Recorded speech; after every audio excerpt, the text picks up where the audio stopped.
So, Magyanantimirandasya Gyanam Chakshurinmilitam Yena Tasmin Shri Gurave Namaha Namashrishnamanomapi Satyaputram Matraswarupam Rupam Tasyagrajamurupurim Mathirim Gashtabatim Radha Kundam Girivaram Radhikamadhavasam Prapto Yasya Pratitha Gripaya Shri Gurum Tam Natasmi Vanchakalpatarubhyasya kripa sandubhyaiva cha patitanam pavanebhyo vaishnavebhyo namo namaha Nikhilashruti mauliratnamaladhyate nirajita padapankajanta Mukta kulairupashyamanam paritashtam harinam samshrayami Narapita charim tirat karunayavatirna kalaho Chamarpaitam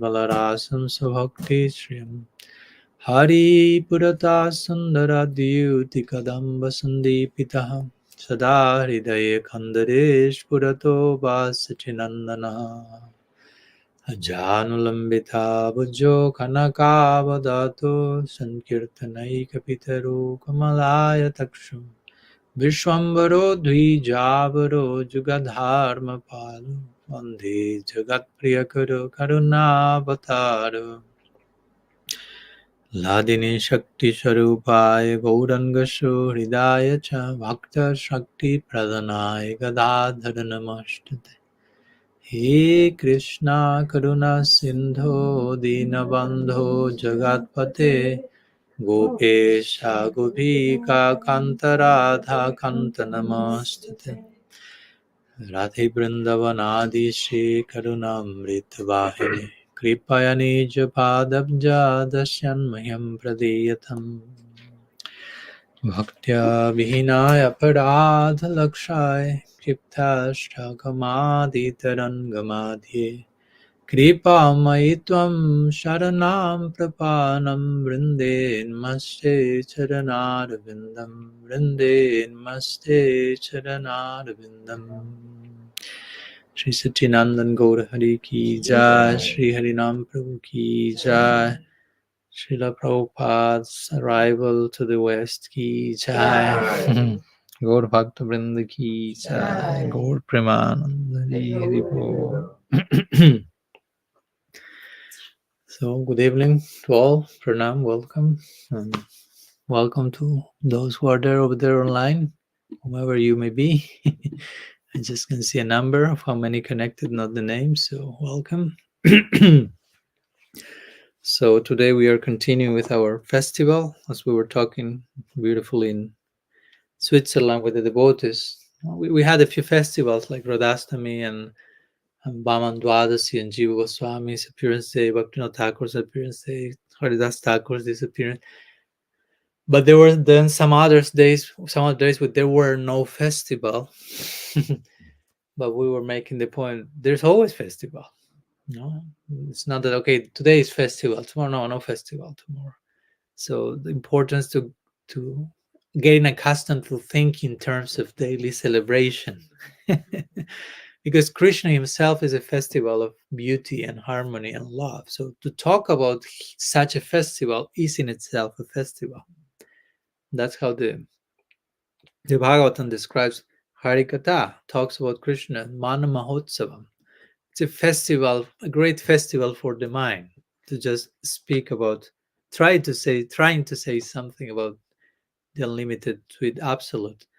So we are in a festival on a daily basis. We don't need like big lights and signs or something apart happening apart from the fact that we can get together and hopefully be as honest as we can. Basically, that's the meaning of satsanga. Satsanga means to sat has to do with the truth, to being honest, basically. And sangha means association, but also sangha means attachment. Krishna in the Bhagavad Gita is the word sangha for attachment. So sat sangha means, if you want to play it a little bit more out, it's become attached to be honest.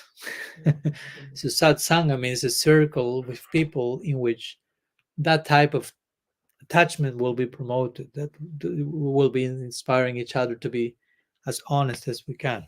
That's satsanga, sadhu sangha, getting together is not a mere social function, so to say, that we have to perform, but it's just let's be as raw and vulnerable and open as we can to have the full experience of sat sangha. So that's where we are now today, and as part of our daily festival celebration or pilgrimage, if you want, as Krishna Chandra Prabhu put it in Switzerland, we are on a pilgrimage. Doesn't only mean let's take a plane to India or let's move physically somewhere, but the real pilgrimage happens inside. So through these gatherings and sharing, we are being invited to an inner pilgrimage. We're invited to reach some very sacred spots, corners in our inner self, by hearing, by talking, by asking, by opening, by dialogue. All that is in itself a pilgrimage. So so all these days that we are spending together is a pilgrimage, basically. Even if we will not go anywhere and just stay in this same room for a week, internally, the idea is to be on we are pilgrims, basically. That's our identity. For me, at least, it's beautiful to identify as such. No? Who you are, I'm a pilgrim. No, I'm a pilgrim, and we are accompanying each other on the journey. Basically, we are all pilgrims accompanying each other in this sacred journey. Mm. So yeah, we can, if we want to be reductionistic, okay, we can all define and see each other in those terms. We are all pilgrims. Well, of course, there are practical pilgrims that we will find they have a little bit more of experience on the journey, on the path, but we are all pilgrims. So it's important to feel that interrelatedness in pilgrimage.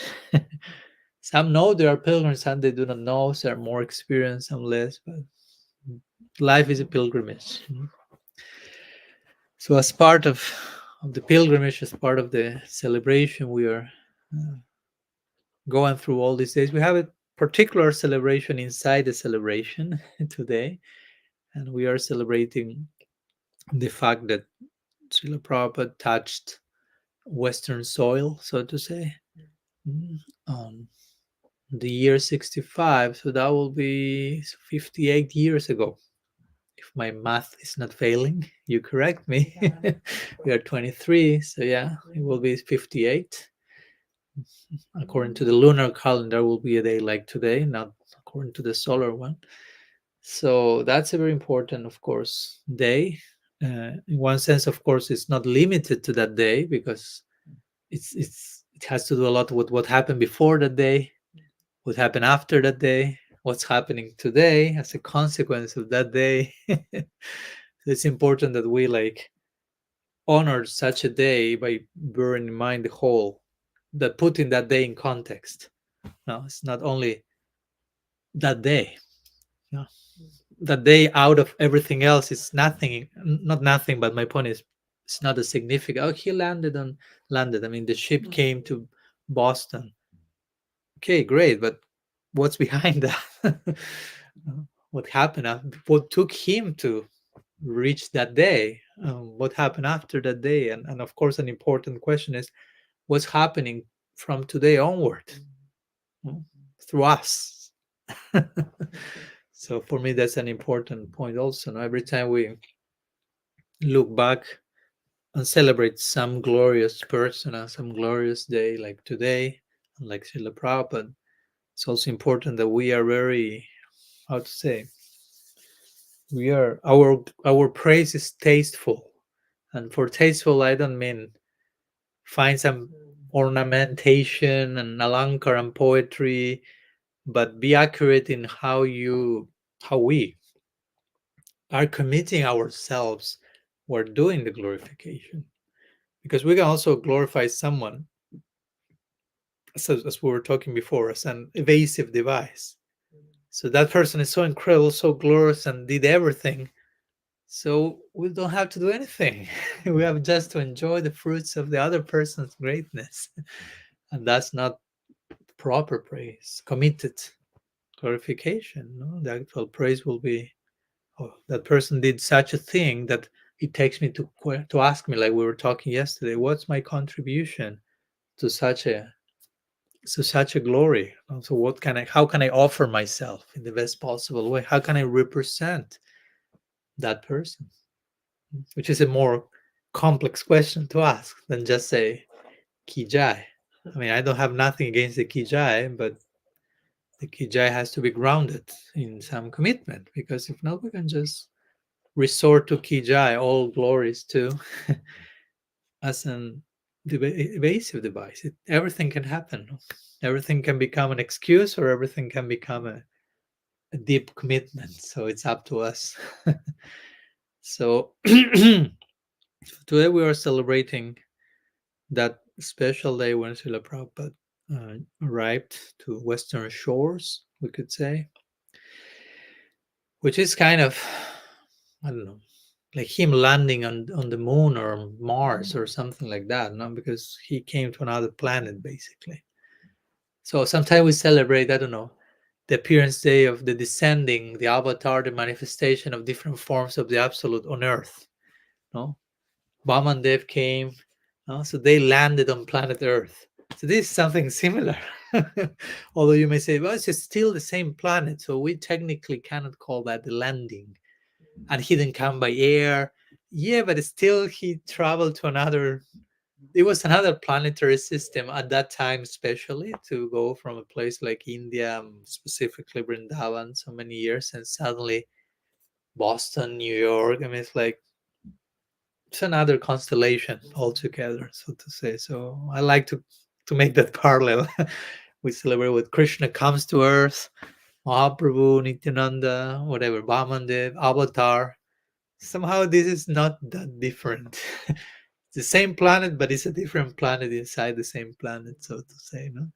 Which speaks a lot about, of course, the challenges that were there, the sacrifice, the dedication of Prabhupada to learn the language of that new planet, so to say, no? To learn to talk to the UFOs, so to say, not to the alien scenario. He was like discovering one step after another. No?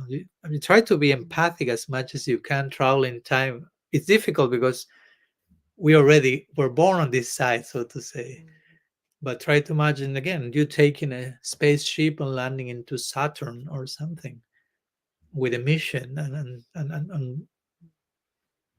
not knowing where to start in one sense, but also, of course, being completely uh, given yourself to the project, so to say. No? So there's a whole sequence of events. Again, as I mentioned, the arrival part is just one, of course, glorious day among so many other glorious days and weeks and months and years uh, that happened before the arrival, which of course it's we don't have time to go through all those chapters of the timeline, but it's very important to bear that in mind.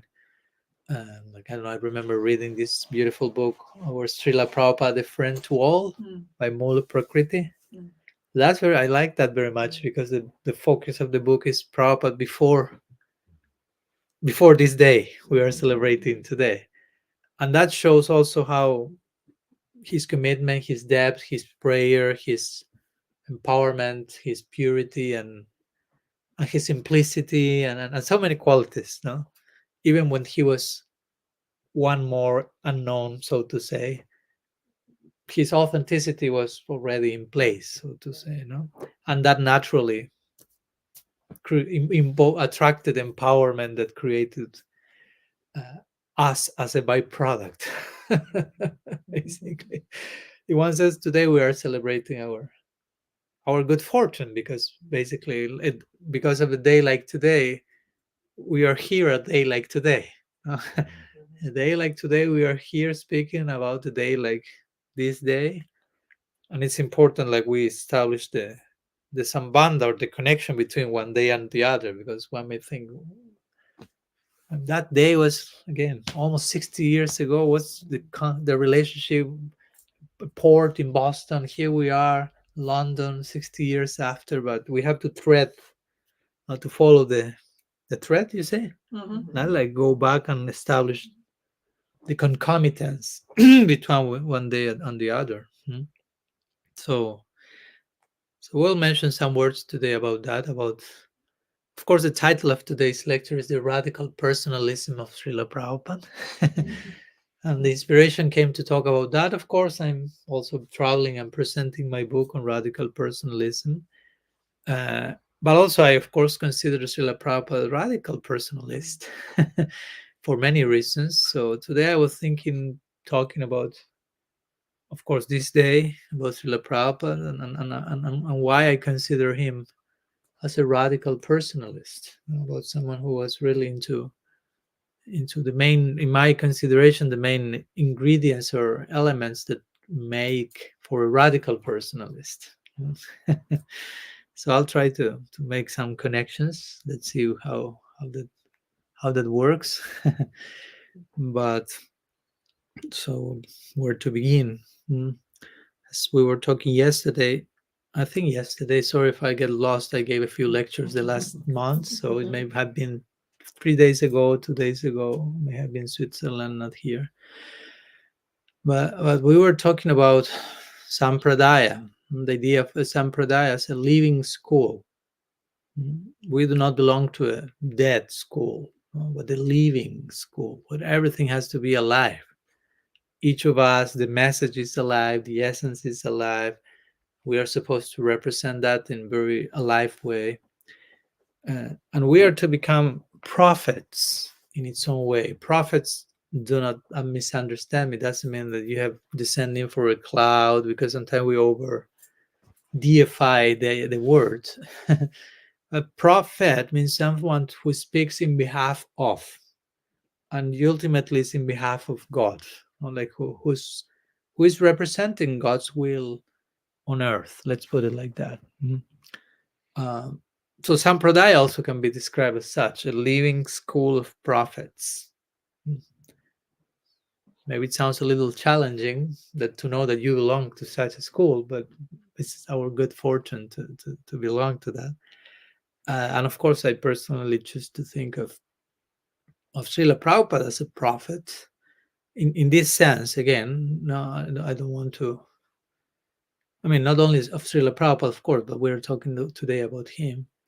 So I think that he's someone who has been, but I like to talk in present time, who is speaking in the name of God, who is representing his will, who is willing to speak the truth, basically, to be as truthful as one can, with all the consequences of that. Talking the truth is not, as we were talking yesterday, very popular. Sometimes there is so much. Sometimes we were talking, I think, when we were coming from the airport, and the topic came like, well, anyhow, I won't give names, although there are only 2 people who came to pick me at the airport. Or once here. But the point was, sometimes comes the thing of, Maharaj, you are talking always about things that are controversial. And that may take to the idea of why you are so controversial. And the question is, what does it mean to be controversial? What's controversial? I mean, if you talk, the point is that talking the truth is controversial. That's interesting point. So if by talking the truth I'm controversial, okay, for me it's not being controversial. For me it's trying to talk about the truth. I'm not saying I'm doing it perfectly, but if you want to call that controversial, it's okay. It's your choice. It may be your problem, whatever. But it's about pursuing the truth, which again, if we are in a world where truth is not the norm, the priority, that may be labeled as controversial. But where truth is the norm, speaking the truth is the norm. It's not controversy. It's just like, of course, we have to be talking about the truth. That's natural. Ideally, there's nothing else to do apart from that. So that's kind of a thermometer of sometimes how the environment has some difficulty for truth, and this is not to judge anyone, just to understand truth is maybe not so popular because it's challenging. Challenging. Sometimes we, like, I think it was, who was Oscar Wilde or someone who said, if you are going to tell the truth to someone, tell it with some humor, because if not, they will kill you. No? That's why I try to make some jokes when I'm talking and say some things in between. Maybe my last lecture every time I sit here. No? Part of my Manga lecture is, okay, Krishna, if this is my last lecture, if someone brought some bombs to the class, okay, bless me, yeah, bless me, bless me. So of course we laugh about that, but actually there's always some truth in all this, in every laughing, so to say. There is some truth coming. So yeah, if you are too bold and too without filter, people may get too nervous, and who knows how they may react. No? I will share a few quotes today from my book, if you allow me, with or without your permission.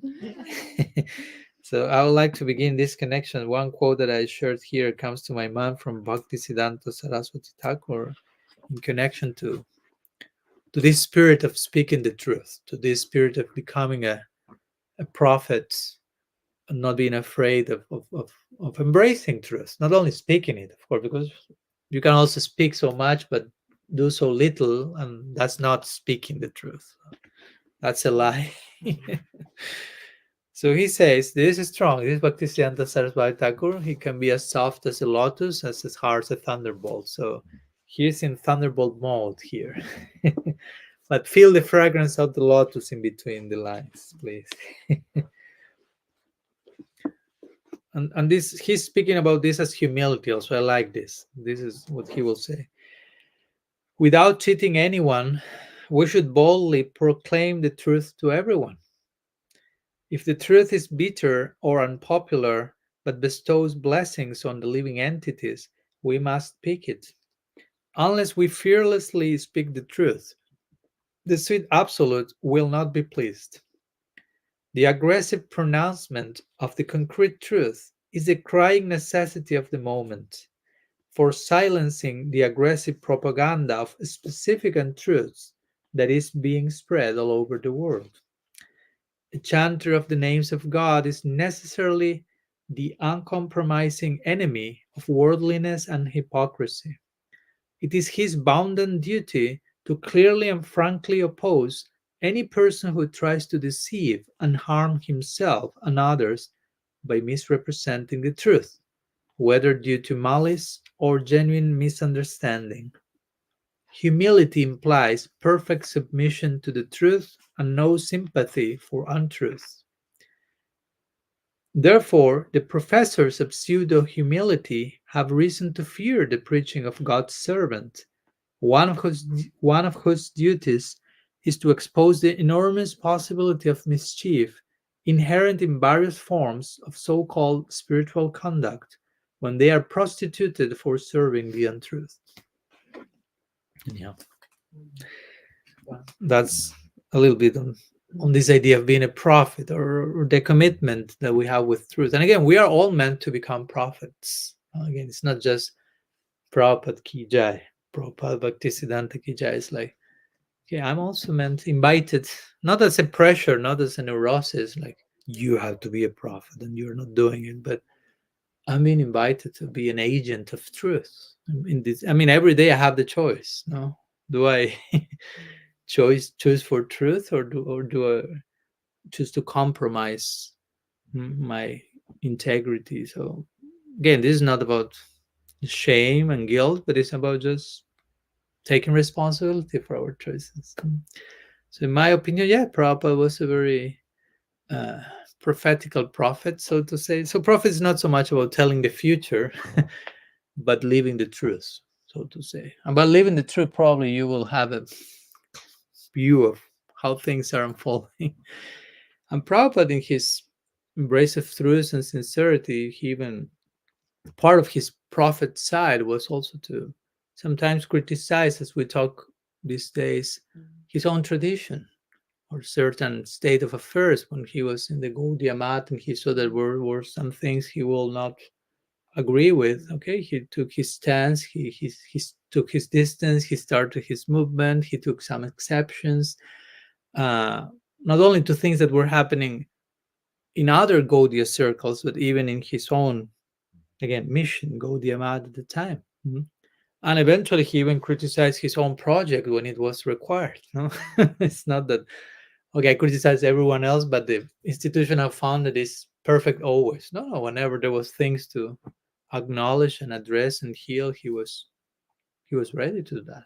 He was ready to, like I would always like to quote when the papers, the legal initial papers of ISKCON were founded, there were of course all these rules and things you have to write on the legal level, like the institution and this. But at the end of that, Prabhupada said, but the most important rule in founding this is that we should relate through love and trust. That's the main rule. So, and then he said, and if at some point this rule is transgressed or forgotten, we all the effort we are making to create this, we should use all that effort to dismantle this, so the love and trust remains. No. So that's a very telling statement. No? We are making all this huge organization and group and project and hundreds of temples and thousands of people. Yes, but what's the purpose of that? Love and trust in the center. But at some point, that center becomes whatever, perverted, corrupted, distorted, forgotten. We have to do whatever it's required to bring those ideals back to the center in whatever form that he was willing to do that. That's my point. That was his commitment to truth. Again, this is the important thing here. And as I mentioned also in my book, that it's important that if you are committed with your ideal, or even if you belong to a particular group, sometimes you will criticize that as a symptom of love, symptom of loyalty, even constructive criticism, not destructive. But if I really love you, I mean, the people who knows me more and loves me so much are the ones who have told me the hardest things also. But from love, as we were talking these days. So that creates transformation, and that's so telling. So anyhow, so as we know, Srila Prabhupada, in that commitment, starting his mission with this idea, of course, all this came from his deep sense of discipleship, no? His deep identification as a servant of his own Gurudev, Prabhupada Bhaktisiddhanta, and his wish also to praise him in terms of spreading the teachings in English in the West. As you may know, it's interesting because I like that. Many times, Prabhupada, you may have heard me say, my guru like instructed me to preach in the West and in English. But when you study what Prabhupada Bhaktisiddhanta actually said, it was more like a suggestion. Like, you speak good English, it may be good if you. It was not like I order you, but Prabhupada took that as an order. So that's a very interesting point. Like, he didn't need his guru to tell him, I'm giving you your life mission here. A mere suggestion was enough for him. I follow my point. If you are really willing to please and serve someone, a mere suggestion is just your life mission. So that's very interesting, because sometimes we are just waiting for the life mission to come. Like, it's not coming. I'm not receiving the revelation. But there are so many hints, suggestions, indirect things that we need to play out the rest ourselves. To okay, this goes here. No? So for me, that's also it's not never telling less about Prabhupada that it was a suggestion. On the contrary, it shows his commitment and willingness to dedicate his life. And of course, reaching the day we are celebrating, as we know, going a little bit before this day and analyzing what happened before and the time Prabhupada was in India, and especially that historical period in which he was in the, I mean, in the Jaladuta, the ship that took him from India to the West, he was so emptying himself so much in prayer, no, which is one of the main chapters in my book. When I, in the third part of the book, from the 7 chapters, the first one is vulnerability, because I feel unless you are vulnerable, you cannot open yourself to get what you need to get. First, you have to really empty yourself in front of God. In this case, you have to be naked. You have to allow yourself to be seen by God in all your nakedness with his unconditional love, and empty yourself and offer yourself to him.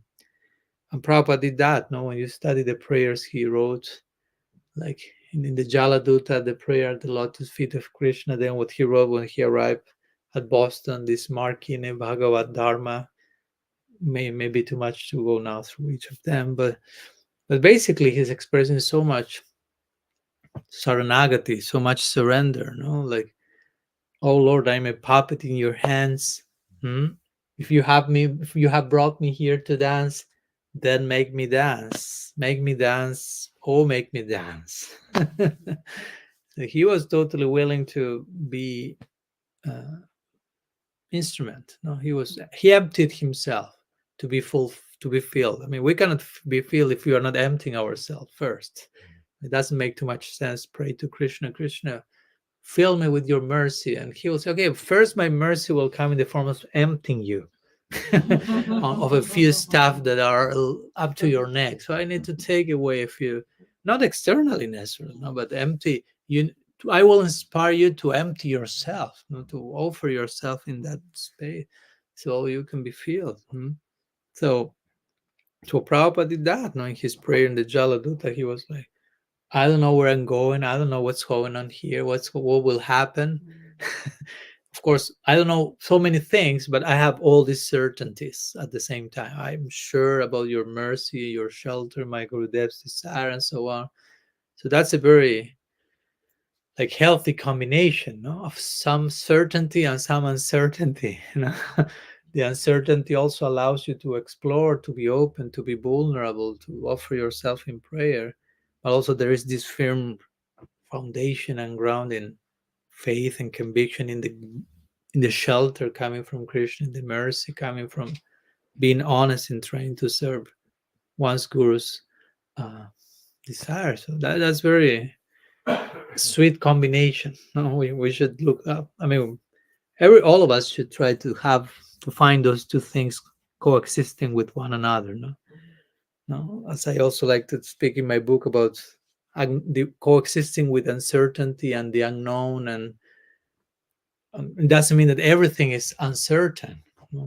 We have deep trust in certain things, and that deep trust allows us to be okay with not knowing certain other things.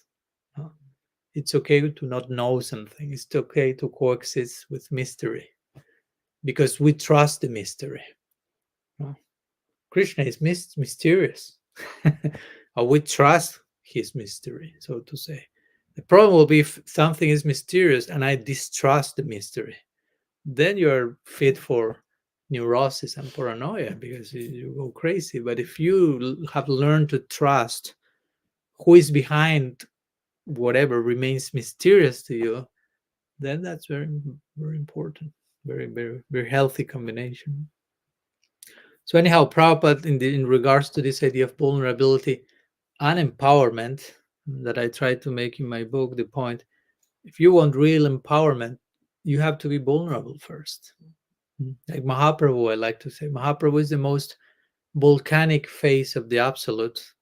Srila Siddhar Maharaj will describe Mahaprabhu as the golden volcano of divine love. That was he has a whole book with that title. Mahaprabhu is like a golden volcano erupting in ecstasy. The ecstasy will be eruptions. His lava, you see? He will say, Mahaprabhu is a golden volcano of divine love erupting in ecstasy with its lava consuming it all on the way. So he was very volcanic, he was very empowered. But Mahaprabhu was very vulnerable, as I mentioned in my book. He was Krishna in his moment of greatest need, wanting to taste the mood of Sri Radha. That's very vulnerable. The more you are in need, the more vulnerable you are. So Mahaprabhu is Krishna in his most vulnerable moment, and that allows him to be Krishna in his most empowered volcanic moment. So we can see the connection between vulnerability and empowerment. And this is what says in Shastra, and Prabhupada is showing this as well. Kali Kalela Dharma Krishna Nam Sankirtan Krishna Shakti Vinanahe Tara Pravartana, says Chaitanya Charitamrita. Unless you are empowered by Krishna, you cannot share the glories of the Sankirtan movement. So, of course, nobody doubts that Prabhupada was empowered, but the background of that empowerment was his deep vulnerability, openness, sincerity in prayer. So it's important for us to see the sequence, not only the empowering side, but what caused that empowering. So if we want to offer something empowered to that, because we also are meant to be empowered somehow by grace, not disempowered. As we were talking this day, the duty of the Guru and Vaishnava is to empower people, not to disempower them. But to empower something is not to flatter them, and it's also not like an injection. Okay, I'm empowering you. No, but it's teaching them to be vulnerable. And through that experience, and making the point, through that you get this empowerment. So I personally feel that regarding what we are celebrating today, there is so much of this. When Prabhupada touched Western soil, so much vulnerability was there, so much empowerment. Srila Siddhar Maharaj, particularly, he's of the opinion that Srila Prabhupada was, because you may have heard the idea that Prabhupada is a Shakti Abhis avatar. I don't know. But that idea came originally from Srila Siddhar Maharaj. He was the one who made the observation.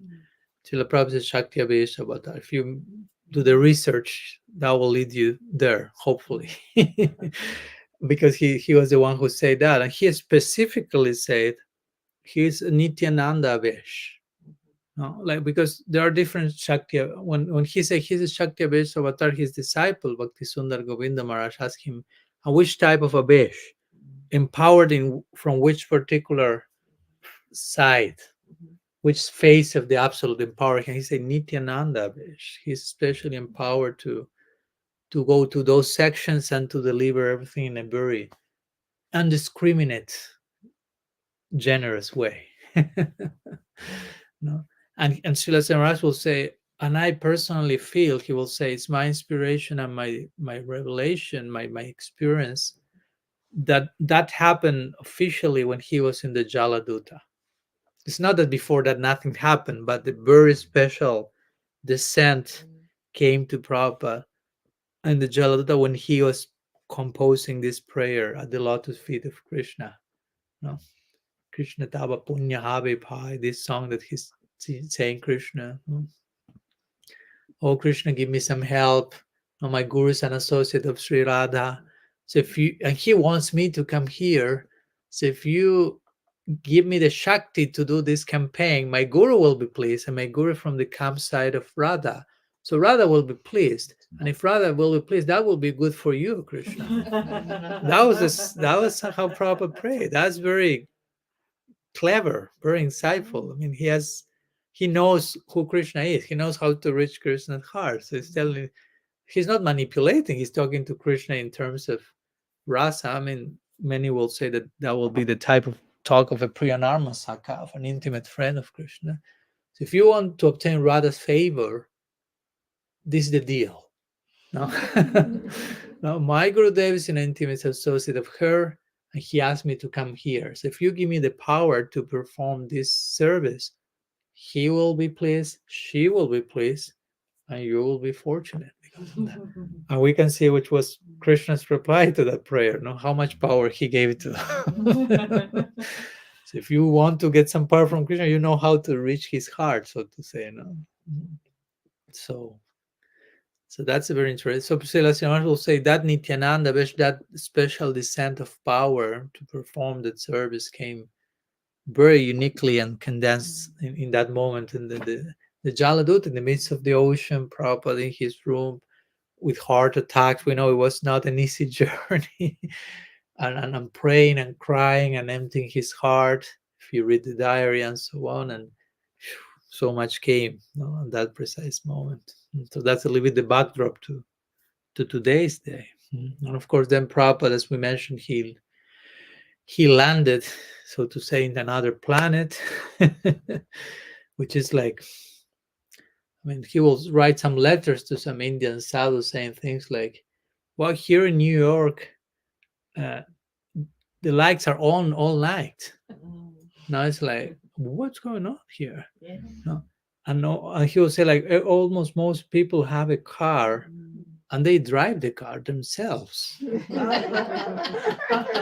Because in India at that time, if you had a car, you were wealthy enough and you had a chauffeur. Chauffeur, is it chauffeur? Yeah. So if you had a car, someone else was driving it. If not, you didn't even have a car. But he was like, here they have, everyone has a car and they are driving it. So you can see how he was kind of figuring out, what's this new planet? I mean, and try to imagine, it was a culture where hippies were predominating. So it's such a contrast to come 70 years old from, and even on a cultural level, it's such a different language. But he was very willing to do so, to connect with them, and to also to connect them, and to, as I was saying, to empower them to be themselves, as much as, of course, he gave rules and he tried to establish some principles, of course. But at the same time, as we were saying the other day, he asked, okay, I want each of my disciples to be independently thoughtful. Maybe in the first days that's not possible. Again, in the kindergarten days, it's like, do this is good, this is bad, think like that, don't think apart from that. There's place for that chapter. No, a stork brought to you through the chimney, that's it. No more questions, end of the story. But eventually he will say things like this: no, I want all of you to become independently thoughtful.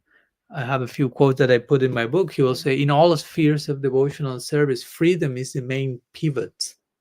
Freedom. No? He said, without freedom, there is no execution of devotional service. No? So emphasizing these other things, no? Like, try to be free, try to have your own thoughts and criteria. No? That's, as we say, the role of the guru is not so much to teach you what to think, but how to think. Again, they first maybe what to think, this good, this bad, thing like this, stop asking. Yeah.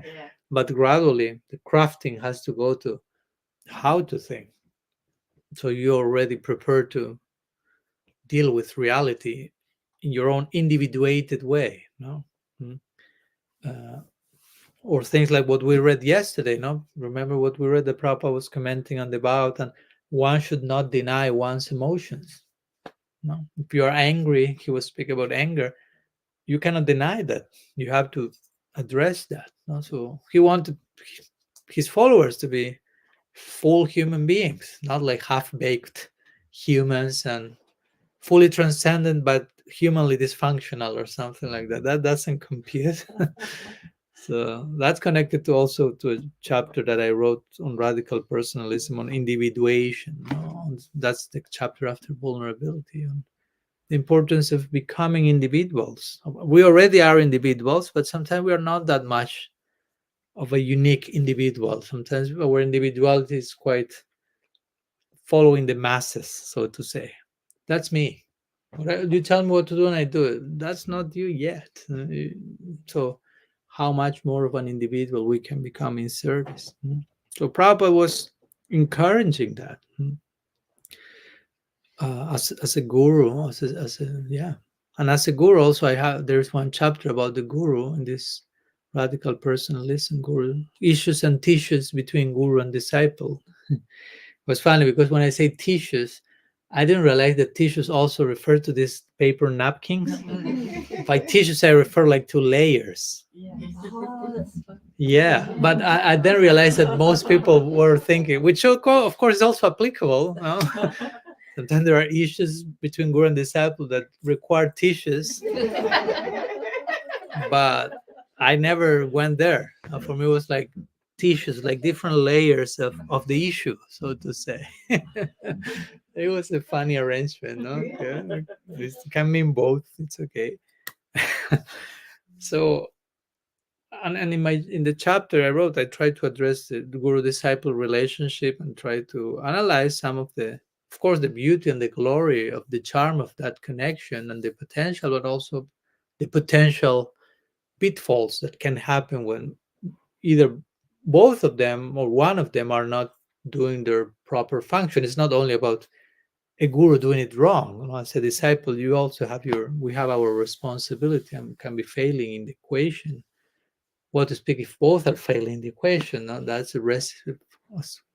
When they want to say that's a festival of misery, no, that's not the idea. No? So Prabhupada was very humble. He began his own movement as a servant of, I mean, not only began, but very clearly in the beginning, he was serving his disciples, cooking for them, receiving them in a very uh, personal way, heart to heart way, with deep humility, not promoting, of course, at the same time, trying to deliver the teaching, but not promoting over idealizing or over glorification, because you can over glorify the guru. In one sense, you can never glorify enough a saintly person, but in another sense, you can over glorify a saintly person. No? You follow my point? Like if you say, like, I don't know, my guru is so incredible that, I don't know, he's omniscient and knows everything about all and every moment. It's like that's too much. That's not accurate. That's not in Shastra. And I addressed that in my chapter. The guru is not omniscient. It's omniscient in the sense that he or she, just in case, uh, if the person is advanced enough and has connection with Krishna, that person will receive whatever Krishna wants that guru to be aware of.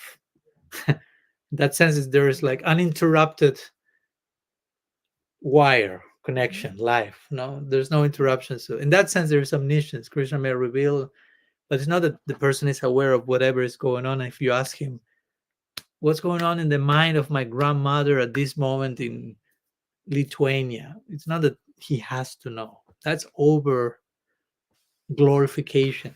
That's not tasteful, so to say.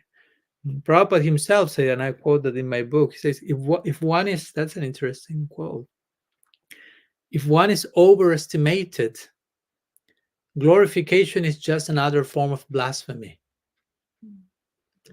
No, I repeat it just in case. If one is overestimated, glorification in that context of overestimation is another form of blasphemy. It's no better than blasphemy, basically. Proper glorification can never come from a place of over idealizing, overestimating. Can I ask a question or not? You're in a flow. I'm in a flow, but you are in the flow as well. We are all in the current swimming together. So yeah. So I might not get this quote completely right. Something along the line of, a pure devotee has all the qualities of the demigods, and the demigods have basically a lot of mystic cities and a lot of mystical abilities. So therefore, the pure devotee has these mystical abilities. So they can become smaller than the smallest, greater than the great, expand themselves and various other, I've heard this said. So is that true? Is that applicable?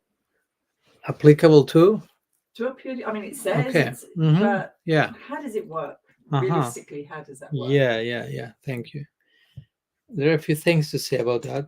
Thanks for the question. And of course, that's my take on it. Some people may have differences of opinion.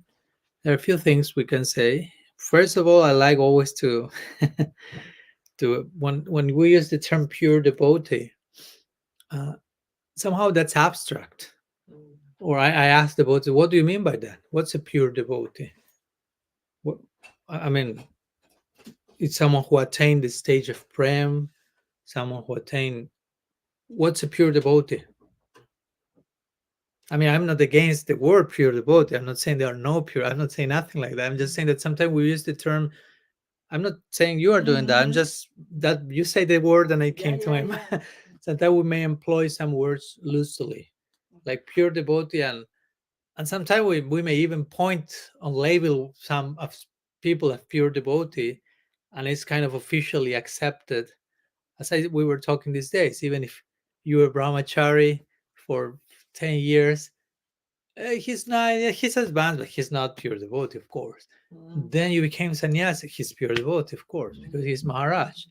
I was like, by last weekend, no, he attained pure devotion during the fire sacrifice or something. And the point, what do we understand by pure devotion? No, like total enlightenment, attainment of divine love, or beyond certain stage of considerable anarthas. There are different ways that different people may take on that. So just churning a little bit more in that direction, just for us to be aware of the words we use, and what do they mean for us, at least. No? And of course also something that okay, this may go too much on another direction, but sometimes we have this idea also that I've heard. I was talking recently to someone in France, and we were talking, and she was like, well, yeah, of course, because as you know, Maharaj, all the gurus are nitya siddhas, which means eternal associates of Krishna. So, and I was like, stop there, the question. uh, where that's being said in the scriptures, because we have to be accustomed to also sustain what we say with Shastra. No? Because sometimes, oh, I was told that. Okay, I believe you, but where does it coming from?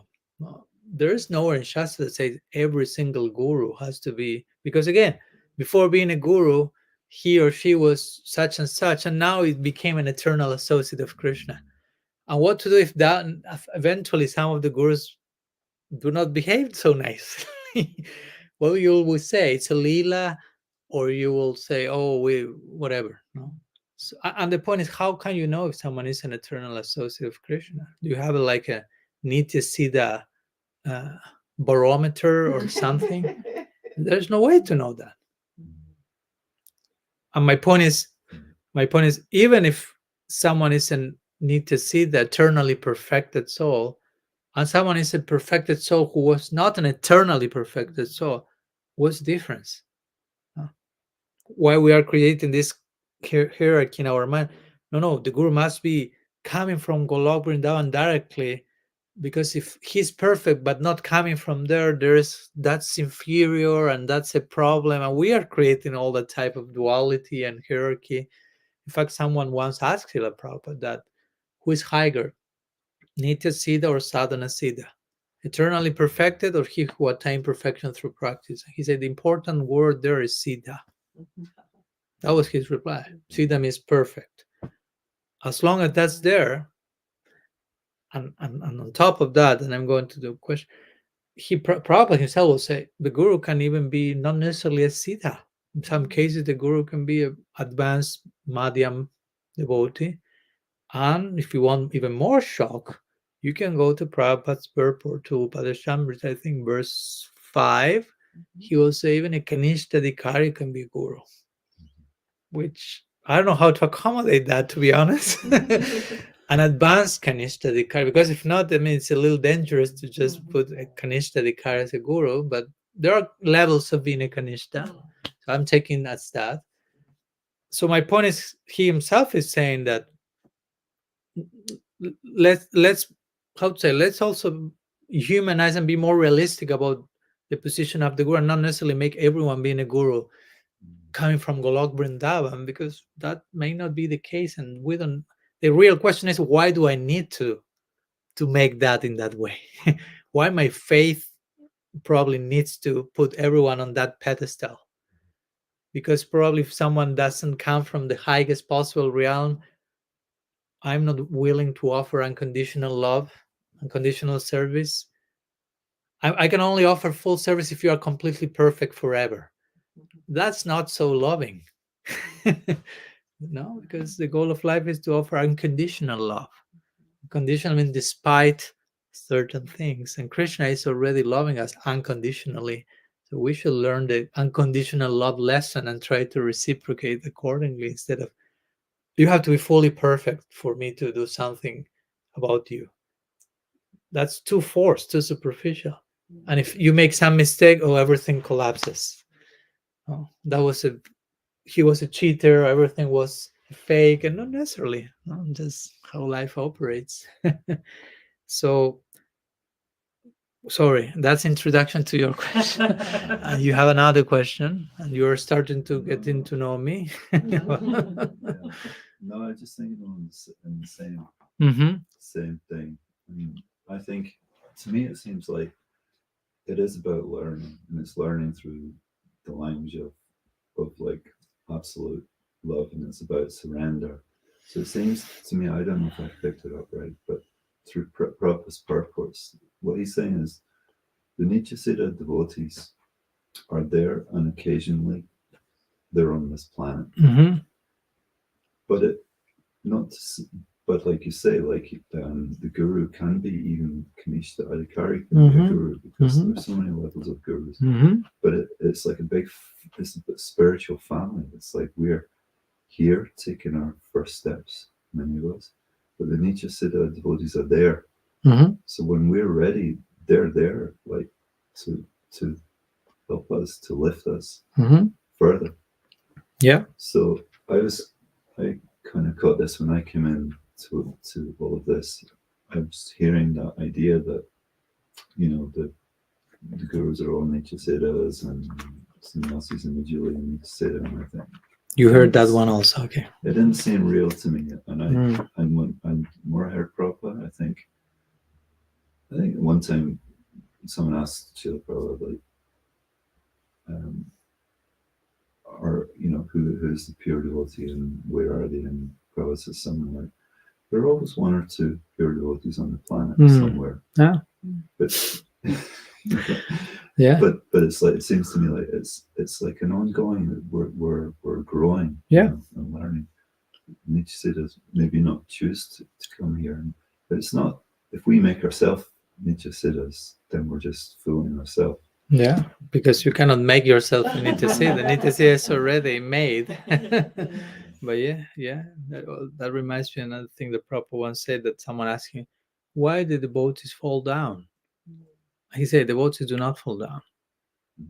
He said, Narad, Prahlad never fall. He started to give devotee. Yeah. Not to you, for you to feel, oh, I'm not a devotee, but to just also to give do not take the terms cheaply, for granted. I'm already that. Yes, but it's, as to say, it's an ongoing progression, and there are levels and degrees. And also one more thing before going to the question, that if we make all, as we mentioned these days, also all gurus need to see that, or even all gurus and sannyasis and brahmachari, whom you choose who you want to put them in that category. That's a problem, in the sense that, in one sense, there is not too much hope, in the sense of only those who made it are all Nityasiddhas. You don't have any example of someone who started from where you started and made it. So that doesn't speak so nicely about bhakti. It's basically indirectly showing bhakti is not working, because you cannot find anyone who attained that practice starting from where you are. All of them have to come from Golok. Indirectly, you are basically offending bhakti. Although it externally sounds like you are super praising guru, it's not like that. And another problem will be that if all gurus are Nityasiddha means you have never had any contact with the experience of material suffering, illusion. So those people cannot fully empathize with your situation, because they have never experienced that. They don't know what's that about. And I don't think how much you want a guide that has no clue about what you are going through, how much you can be guided. Of course, Krishna can make some inspiration, and even a Nityasiddha can empathize on some level. In my first book, I speak about two levels of empathy. I think it's cognitive empathy and affectionate, whatever the term In psychology, they use this term, which is, for example, I don't know, I may be talking to someone who was abused as a child. So I have not been abused as a child, so I can't empathize from my own experience, which is a deeper level of empathy. But I can empathize in the sense of I can understand as much as I try the complexity of that, and I can empathize on a more cognitive level. I can understand how painful, traumatic that is, but I have no experience of that. So I'm devoid of other form of empathy. You follow? So I'm saying this because I need to see that I can have this cognitive empathy, and I'm not saying that's bad or that's not good enough, but I'm saying again, we will all, it will be also nice to have people who not only showed us the journey and a reference for us, okay, they began where I began and now they became who they became, and therefore they can understand fully what I'm going through. That's inspiring. That's not the problem. Oh, you are not the need to see that. Oh, so sorry, you're not that high. No, I was like, it's my good fortune that you really feel in your flesh what I'm going through now and you can emphasize. No? So some thoughts on that connection and relation to the question. The pure devotee has all the qualities of the demigods, how true that is, how that plays out. I could say those two things come to mind. One will be uh, that's a more general way of saying, like implying the demigods are famous for having good qualities. Of course, the demigods have their own not so good qualities also. Just pay a look at the Bhagavatam and some of Indra's mischief and so on. And he's the top demigod. But for me, it's like a way of saying, okay, these are the most refined, the demigods, let's say, like the highest possible material position, if you want to put it like that. And a devotee is above that, like implying devotees. And again, when I say the devotee, what do we mean by the devotee? The qualities that person have are of a different nature, are of another depth. But not necessarily it means that you have exactly everything that they have in the same way. I will say that's one option. Another option will be, if you want to take it literally, all the qualities that the demigods have, and you gave the examples of the yogic siddhis, a devotee must have them, because devotee is the highest above all others. So whatever everyone else has, they have them plus something else. Okay, I have no problem for that literal reading. It's not so much my own cup of tea, but uh, in that case, we'll say, but the devotee doesn't care for that. And this is the famous example of Prabhupada gave that example once. You may know that situation. He was sitting on the Vyasasana and mentioning that. He said, like, well, I could just start flying over from with the Vyasasana from the through the window now. And he to the disciples. And they were like, he said, like, but for what? No, I prefer to stay here with you and continue discussing Bhagavata. But most of the disciples were, I want to see you fly, no? Fly. No? Still, we want a little bit of performance and show. No? And he wanted to make that point. No? I could be floating and flying and disappearing and doing all this like magic, but that's not the most important thing. And also to test the rest, to see what happens in me. Do I'm more attractive for the magic show, or I'm more attractive for the substantial, the real thing? So anyhow, so I was talking a little bit about how Prabhupada was as a guru in coming here and dealing with his disciples. Also, not only again acting as in a very as a servant of them, but with such an humility and such a commitment in taking responsibility for the relationship, as much as his part was concerned. Of course, it's not that you take more responsibility than you can. And let me show one short quote that he mentions in that I quote here. Is very touching, at least for me. This this is a letter he wrote to one disciple of his called Umapati. And he said, Prabhupada said, Any good soul who approaches me once for spiritual enlightenment is supposed to be depending on my responsibility to get him back to Krishna. A bona fide spiritual master never lets go of a devotee once accepted. When a disciple misunderstands a bona fide spiritual master, the master regrets for his inability to protect the disciple, and sometimes he cries with tears in the eyes. Hmm? So that's the mercy of Sri Guru. Bona fide Guru, his mercy is irreversible. I call it here irreversible grace. Well, so that was Prabhupada's spirit, no? Sure, and we know that some devotees approached him and then took a distance from him, and it's not that they're Maya, they're offensive, or they are the wrong ones. I did my part, no, but genuine lamentation from the heart, so important, yeah.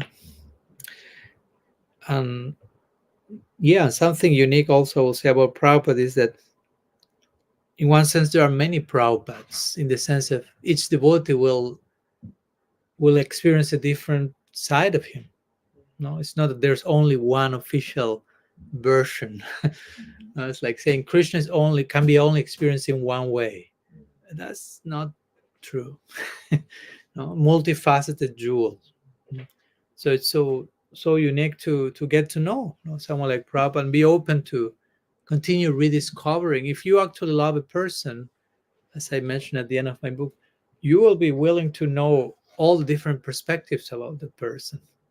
No, no, like if I love Sam, I will know I have my experience of Sam, but also I will be, if I really love him, I will be interested in hearing his sibling experience of him, his parents, his neighbors, his co-workers, so to say. All of them will shed some unique light that won't me think I will change my relationship with him, but will nourish my appreciation. To follow my point, no? So in the same way, you can appreciate Prabhupada from your, or anyone, of course, but in this case, we're talking about him. You can love and approach him from your, so to say, favorite perspective, but that doesn't mean that there are so many other unique approaches that can nourish that. And of course, in my personal case, on a personal level, we were talking today with Jamuna about that. I feel personally very fortunate to be having been introduced from day one of my devotional life, not only to Srila Prabhupada, but to Srila Siddhar Maharaj as well. And for me, that gave me a very unique picture of Srila Prabhupada. I'm not saying it's better, it's just unique, as every picture will be unique, but unique with that particular spice in the masala, so to say, which is someone who was so close to Prabhupada, like Srila Siddhar Maharaj, that Prabhupada himself considered him his Siksha Guru. So that's not a light statement. And who, for me, helped me to rediscover Prabhupada in so many ways. No, and that's so beautiful how it works. No, how a real sadhu will just share further light on another sadhu. If the sadhu is real, they will never be obstructing the light from the other sadhu. By nature, one sadhu will shed light on any other genuine sadhu. That's how it has to happen. It's not about like obstructing. It's just about further illumination, because there's no competition. No? Parampara is not a competition about about anything. No? I mean, there may be some divine competition in the lila in service, but not a competition in terms of come with you are my disciple. And of course, I'm not saying that's in. I understand that there were things said and differences of opinion, and sometimes the guru will say, Prabhupada himself, some things to secure the faith of disciples in certain stage. But it's important to accommodate, like we're talking today. Okay, Prabhupada says some strong things about some of his god brothers. Yes, but put the other side of the scale. Prabhupada say a lot of beautiful things about his god brother, and sometimes before or after having said the other things. So, and it's important we put all those things in the scale. No? Like once one devotee told me, he's a guru, and said, I fight with my god brothers, but because we are brothers. Brothers fight with one another. It doesn't mean I stop loving them.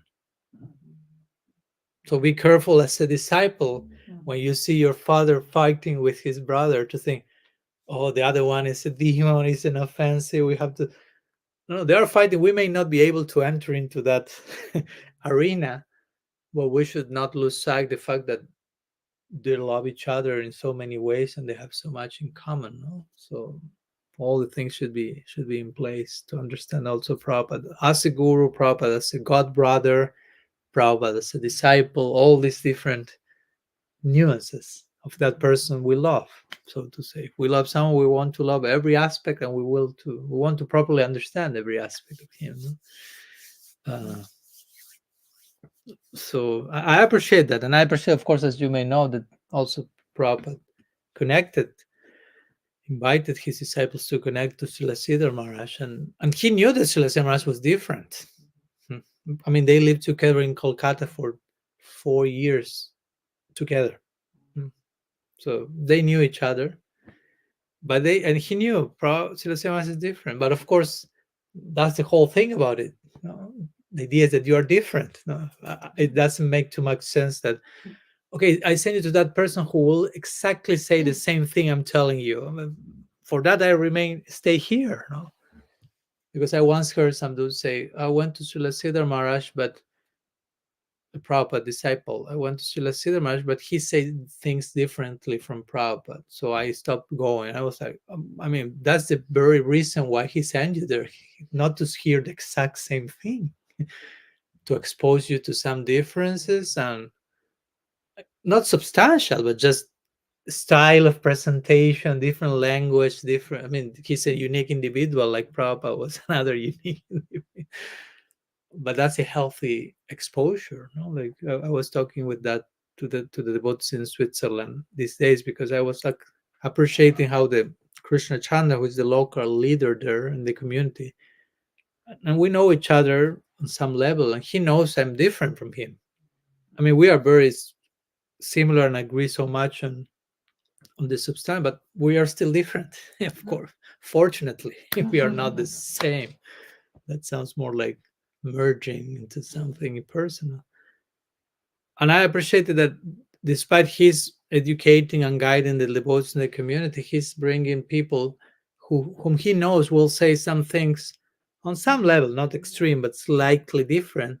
And that will force his students to accommodate, no?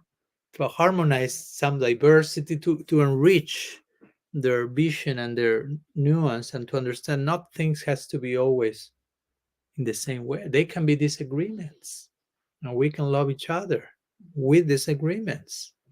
That's challenging. Sometimes it's just, I only love you if we agree on everything, but that won't work for long. Try to tell that to your husband, to your kids. I only love you if we agree on everything. Break the contract right now. Real love is including the differences. That's the nuance of love. So that's a challenge. I have disagreements and I love you on top of that. so I think that's an important aspect of the culture that somehow Prabhupada was establishing, also while coming eventually to the West and opening gradually the doors to other moods, so to say, or diversity. And with this, of course, I'm not saying everyone should go to Srila Sridhar Maharaj, and whomever didn't go is an offense. I'm not going to that extreme either, but just making this point that is, I think, is very healthy in one form or another. A few more. We have a few minutes, or if I'm getting just a few minutes and I conclude. Some other point that I mentioned in my book that I want to share. There's a whole chapter that I dedicate to. I call it divine ignorance, in terms of being willing to coexist with what we don't know. And Prabhupada was very much embracing the unknown, as we mentioned in his coming to the West. He's like, again, entering spaceship into unknown land. What will on the other side? What Krishna wants from me? Will this work or not? Because as you know, it's not that he arrived a day like today and next day he had Sunday feast with 108 devotees. And it was almost a whole year with not too much happening, apparently, of course. All was part of the process, but still he was Abhay. That's his name, Abhay. Abhay means fearless. Interestingly, fearless in terms of visiting another planet like USA, fearless in terms of, again, being by himself, so to say, but trusting so deeply. Like he writes in this song Markini Bhagavad Dharma, he says to Krishna, I don't know why you brought me here. He says that. He doesn't say, I have perfectly clear why you brought me here. He said, I don't know why you brought me here, but you brought me here. That I know. And I have full, and he says, but I know that your causeless mercy can make everything possible. So that's again the combination. I don't have a clue why you brought me here, but I'm completely certain that your causeless mercy can make everything. That's a very good combination, because you remain very humbled.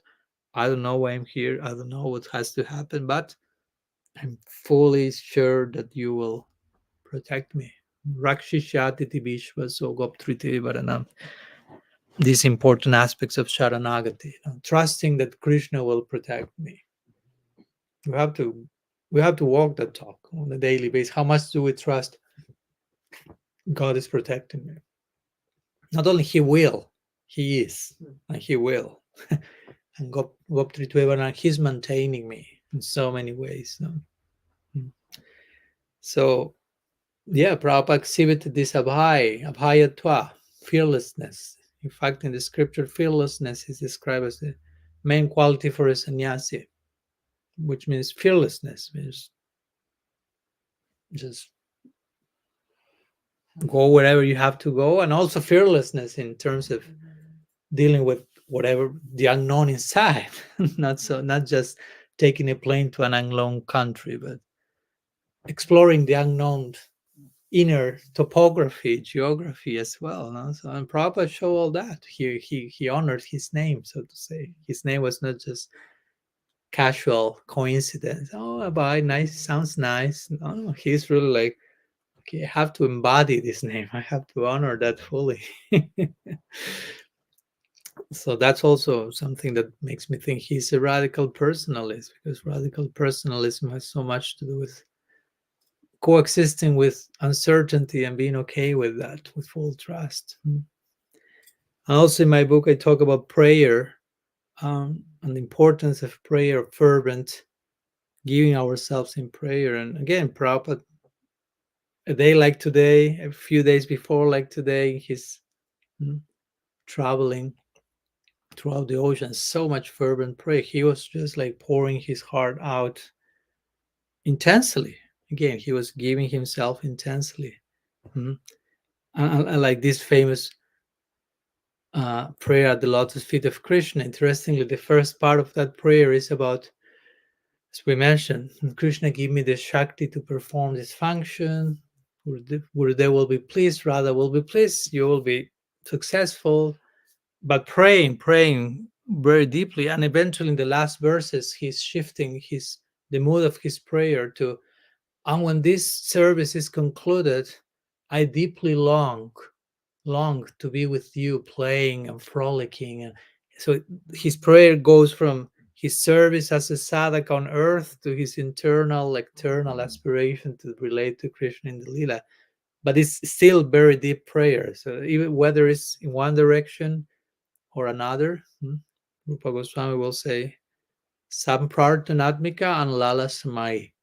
And so Samprarthanatmika is more prayers of humility and surrender, and Lalasamai are prayers of longing for eternal service in the Lila. So there are degrees of prayers also. Of course, we cannot imitate those, but Prabhupada in this prayer at the lotus feet of Krishna is showing all this nicely, how if you do nicely your prayer as a sadhaka with humility and surrender, naturally that will take you to, you'll find yourself doing another type of prayer altogether, no? With another type of identification of service necessity. Interestingly, as we were talking these days in Switzerland, it may begin, I am identifying with the service necessity that my guru requested here to share the message, to serve devotees, people. That's great, beautiful. But eventually may take you to realize there is so much service necessity in Golok. Radha and Krishna has so much need of meeting each other and on supporting the lila, and all of us will be required there.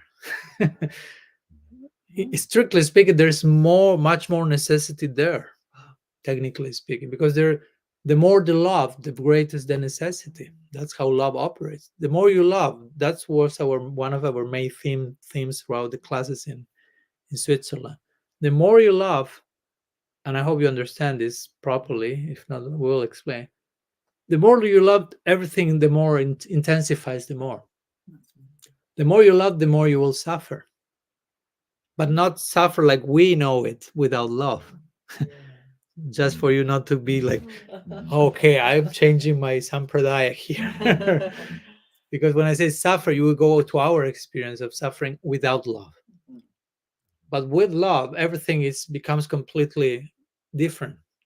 Even suffering is deep and sweet and expanding. So the more you love, the more the suffering. The more you love, the more the compassion. The more the love, the more the necessity for more love. Radha and Krishna are about to die from each other in separation. They are always on the verge of death. That's one of the 10 symptoms of separation. The last one is mriti, which means death. Of course, they never die, but they're always like feeling, I'm just about to. So needs so much help, support, arrangements for the reunion to take place. There's so much necessity going on there. That's an important point that we should understand. No? The God we worship, in one sense, Krishna is Atmaram. He's self-satisfied. But on the other side, Bhaktivinoda Thakur, he's Pararam. He's divinely dissatisfied because he loves, and loves fulfills everything but creates its own necessity. When I love, the necessity is I can love more and I want to love more, and there's no limit to how much more I can love. So it's paradoxical. Anyhow, that's another topic. I'm getting lost and found there. But I was making the point that Prabhupada, speaking about prayer, how Prabhupada identify himself with all these different service necessities. What his master requested here as a guru, as a preacher, and eventually that took the of service in the lila, intimate seva there. Yeah. And one probably last point that I would like to make in relation to how Prabhupada conducted his campaign and what he brought to him here is, of course, he was very practical. He has very great depth of vision, and even when dealing with so-called ordinary situations, he always saw everything as, how to say, in the words of Bhaktisiddhanta, will say, everything is potential paraphernalia to offer in service. Nothing is, how to say in English, disposable, like rejectable. No? Yeah, let me share one brief quote from him. Just a minute. He's saying like this coming from one purport, I think. He says that this is very interesting. Prabhupada is saying, I'm sharing today almost most of the quotes that I share in this book from Prabhupada. This his purport to Bhagavatam 1.533. He says, the material conception of a thing is at once changed as soon as it is put into the service of the Lord. That is the secret of spiritual success. We should not try to lord it over the material nature, nor should we reject material things. So there's nothing to reject.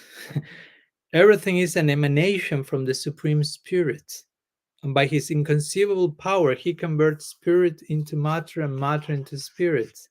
Therefore, a material thing, so called, Prabhupada says, is at once turned into a spiritual force by the great will of the Lord. The necessary condition for such a change is to employ so called matter in the service of the spirit. This is very, very interesting, very beautiful. How Prabhupada says, there's nothing to reject. I remember when I was with, I met Radhanath Swami in Alachua. That was like 2 months ago, and he was kind enough to share with me, like, I mean, we talked like for 4 hours or something.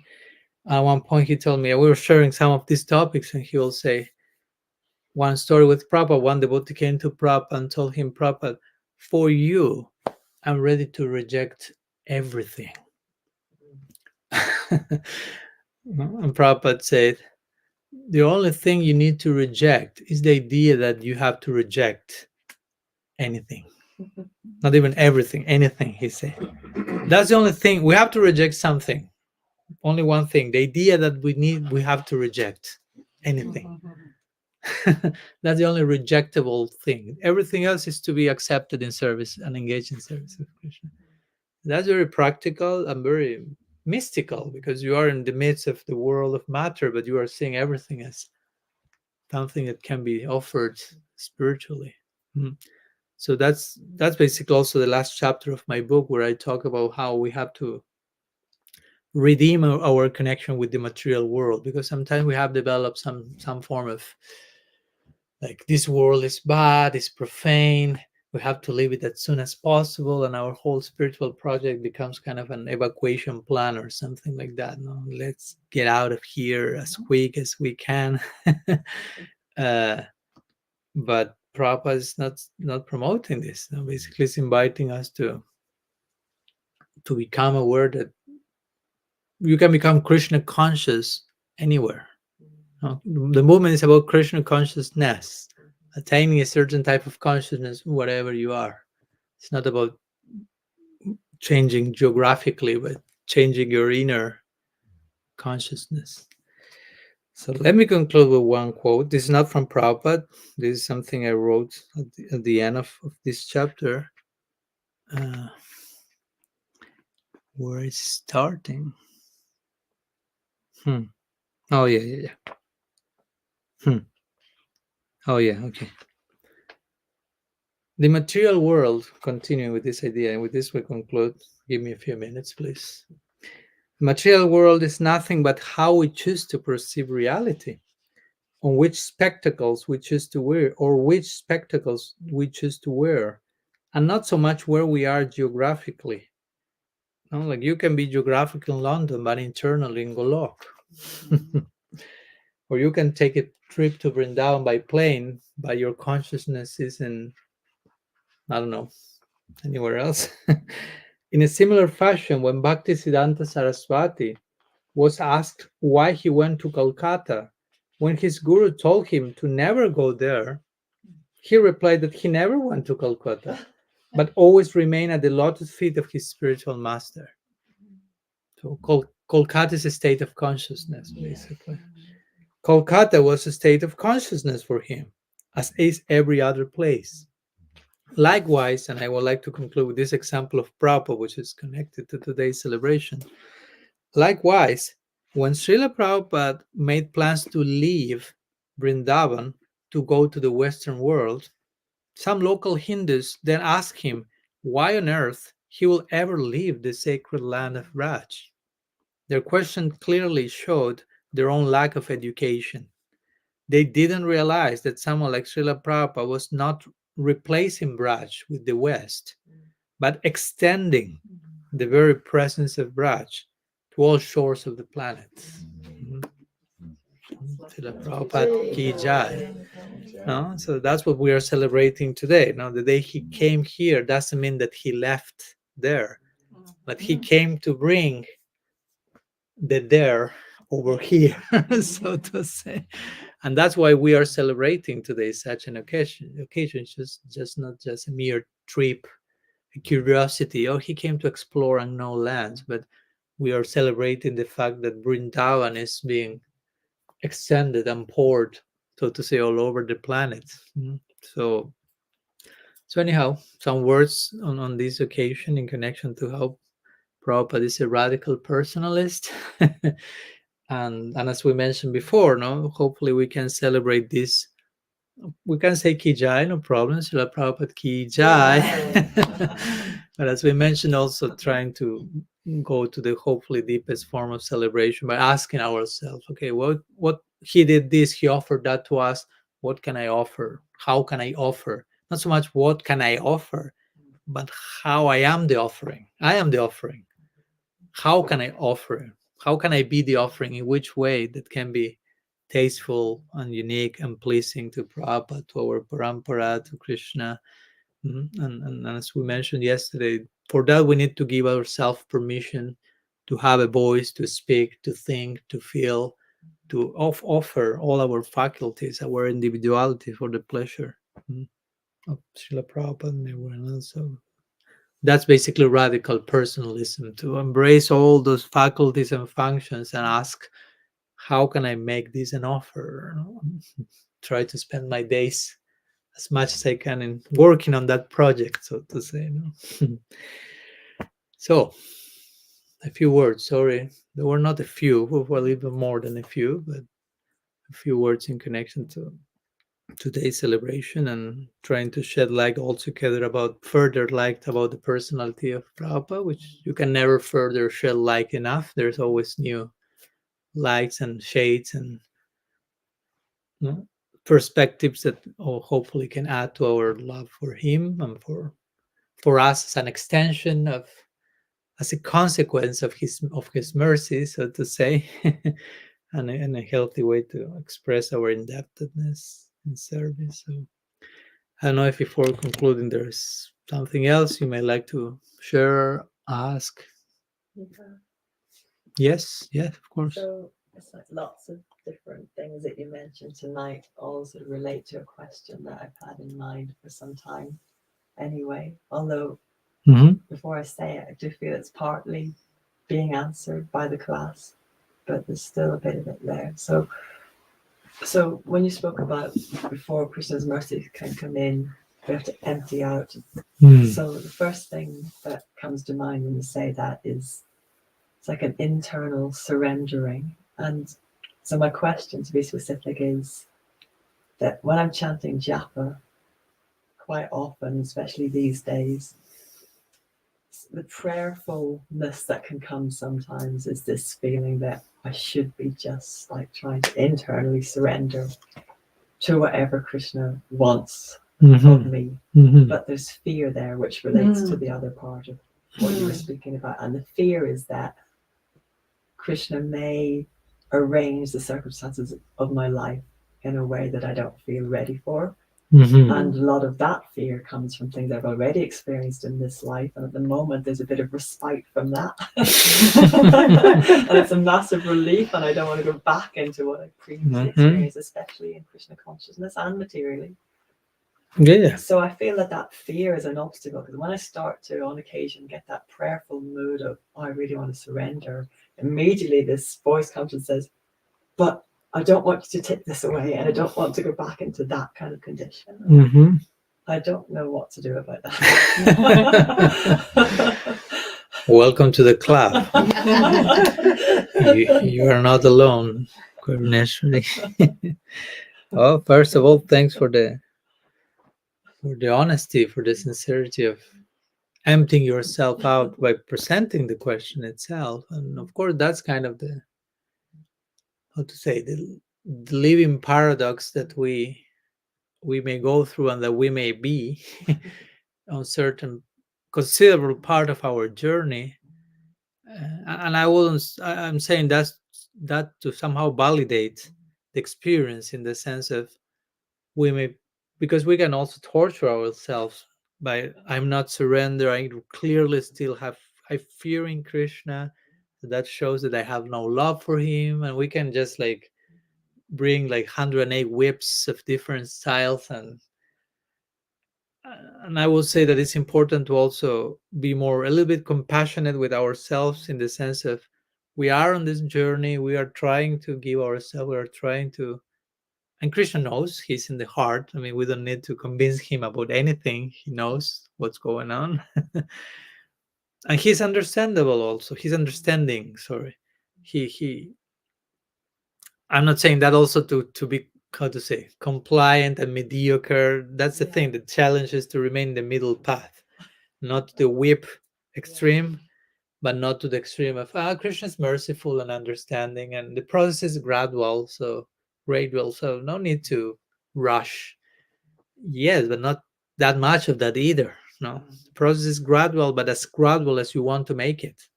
No, sometimes you need also to push a little, to have some initiative. No, so that's yeah, I've heard many times also devotees sharing that testimony. So I want to surrender, but, and then it seems that the other part of the sentence is, I want to surrender, but I don't want to surrender.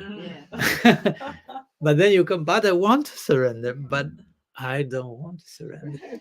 But I want to, we feel like I'm a mess. No, what's going on? But I think, again, sorry to insist on that, but it's important that we don't feel that shows that everything is a fake, this is not working, because we can go to very heavy places on ourselves and really conclude.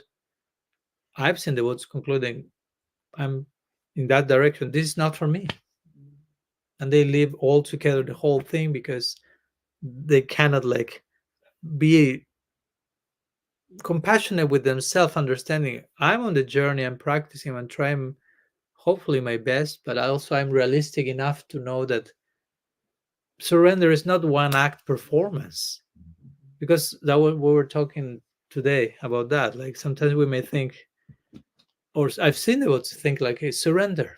No, like if it's like surrender, like bring me a glass of water or something like that. No, like surrender, press S button, that's it, surrender. What do you mean by that? No, do you think that that's just like one thing, that black and white? Yesterday you were non-surrendered and now you are surrendered. No, like, oh yeah, last weekend you were a karmi and now you are a devotee. Or again, you were brahmachari, you were nice, now you're Maharaj, you are pure devotee. All this type of automatic transformations, that's not realistic. Chaitanya Charitamrita says, Diksha Kale Bhakta Kare Atma Samarpana. Says, at the moment of Diksha, when the disciple makes of oneself a full offering to Krishna, and then comes the second line, but I put pause there because it defines the moment of Diksha, and that moment where you are offering all your functions completely. And then you will start to doubt, did I receive Diksha then? In the sense of, did I already offer all those things? Or maybe Diksha is to be conceived as a process. Instead of, I received Diksha that day, I have it, what's next now? No. Initiation is a process. Initiation is not just, of course, you receive the mantra one day and you are not receiving it every single day again, but what you receive that day unfolds a whole process. Initiation is a process. The word says it all. Initiation. You are initiating something. Sometimes it's in the world of thinking, now I'm initiated, like conclusive. But the name of the process is not conclusion, it's initiation. So if it's initiation, you have to be open that we are just starting something that will unfold and will never conclude because it's eternal.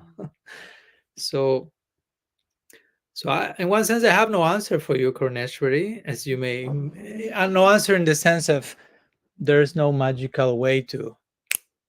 I mean, I trust your sincerity in that paradoxical situation, and it's a matter of time that gradually, how to say, as you mentioned, one learns to trust Krishna more, in the sense as you mentioned, well, but I am afraid that he may make some arrangements in my life that may be too much for me.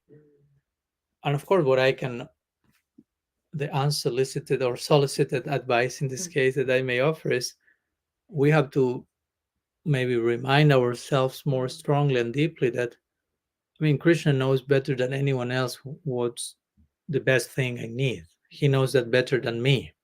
Sometimes I don't have a clear idea of what's in my best interest, and sometimes I'm my worst enemy. So I have to trust that. I have to trust. I have to all the necessary times I need. I have to remind me, Krishna is a God of mercy, a God of love, a God of generosity.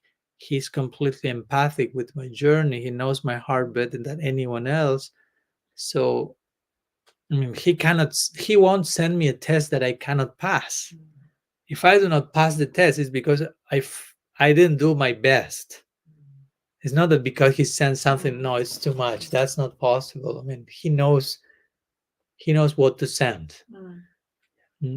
But also we should know what to ask. Again, also do not ask for more than what you can bear.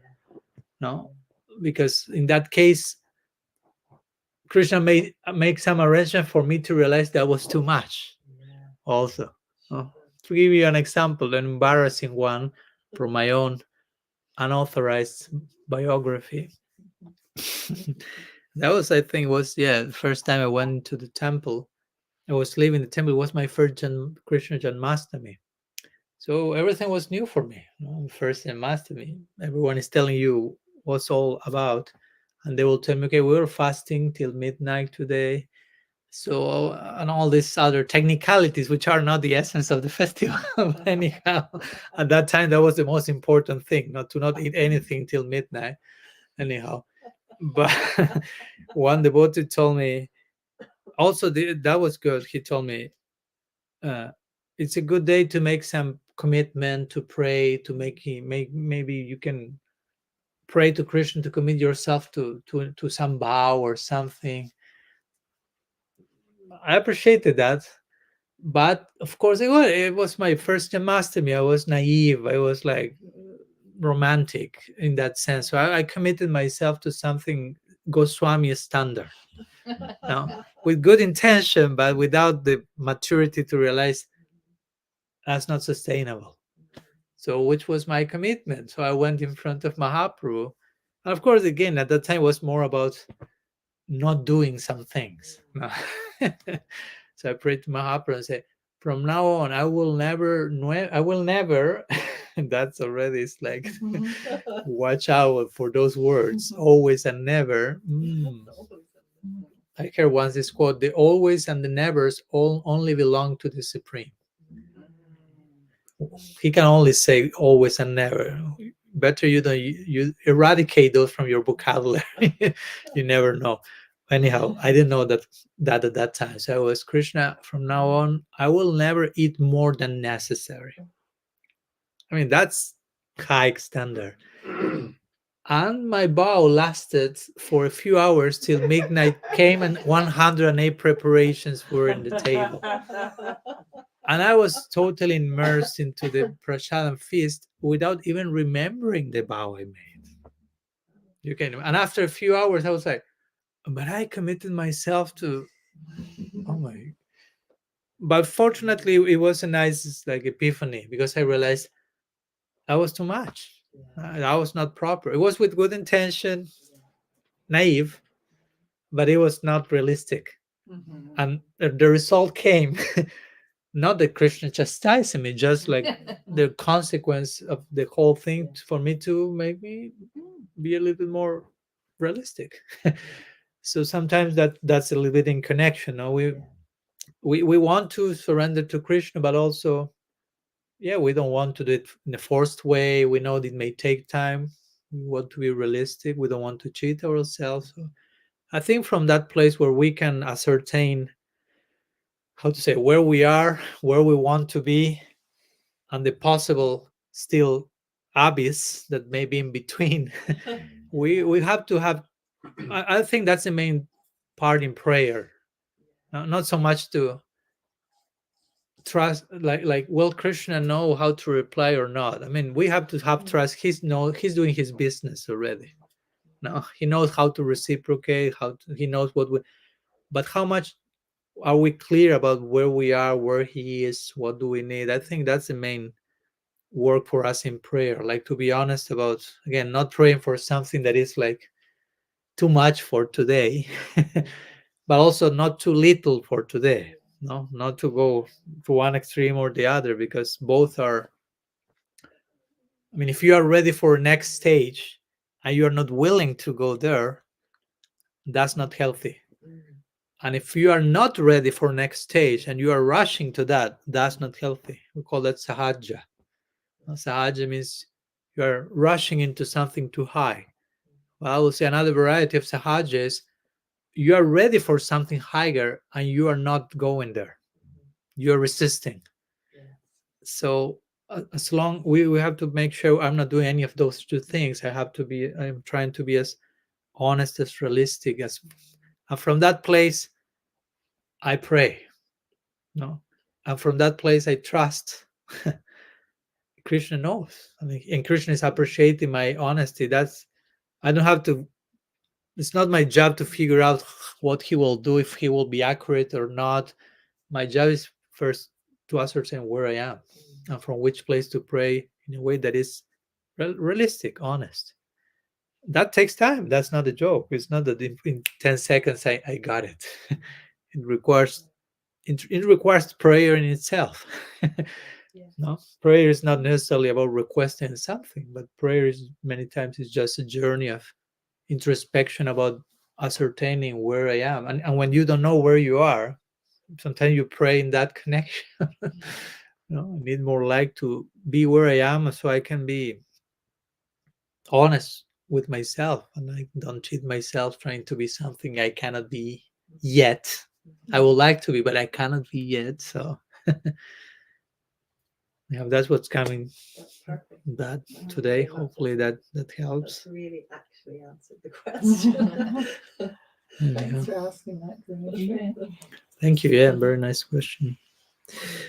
Okay, so we are almost 2 hours and we have shared a few, so I don't want to throw an overdose onto anyone. So we also need time to process and ruminate and pray and continue our festival celebration pilgrimage tomorrow and the day after tomorrow and so on and so forth. So I think we can put here the Harikatha to rest for a few hours and continuing tomorrow. So thank you so much for your time, presence, attention, questions, and sincerity. Srila Prabhupada ki jai, Sri Sachinandan Gaur Hari ki jai, Sri Harinam Sankirtan ki jai, Gaur Bhakta Vrinda ki jai, Gaur Premanandi Hari Bol Jai, Vancha Kalpatarubhyascha Kripa Sindhubhyaiva cha Patitanam Pavanebhyo Vaishnavebhyo Namo Namo. Ananta Koti Vaishnava Vrinda ki jai, Gaur Hari Hari Bol.